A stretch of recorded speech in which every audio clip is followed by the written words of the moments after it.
Hello everyone, and thanks for watching Edupedia World Videos.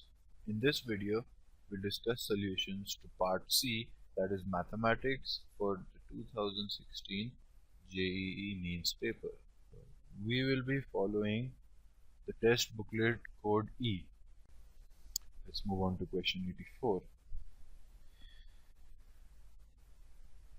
The line given as x minus 3 by 2 equals y plus 2 by minus 1 equals z plus 4 by 3, and this lies in the plane lx plus my minus z is equal to 9, and we need to find out the relation between the value of L squared plus m squared. So the direction vector of this line will be 2i minus j plus 3k, and the direction perpendicular to this plane will be li plus mj minus k.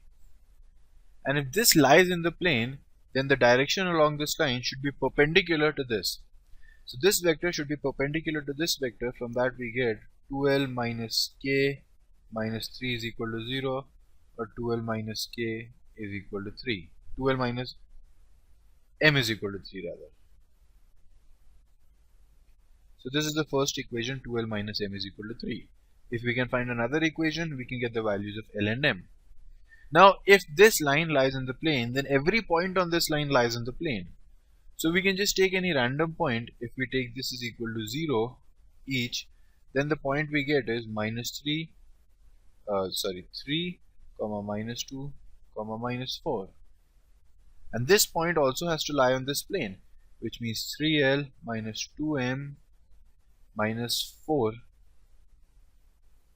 plus 4 rather is equal to 9, which gives me 3l minus 2m is equal to 5. So these are the two equations. If you solve them, what you'll get is L is equal to 1 and m is equal to minus 1, which means L squared plus m squared is equal to 2, which means the answer is 2, which is option 4. This completes the solutions. Thank you.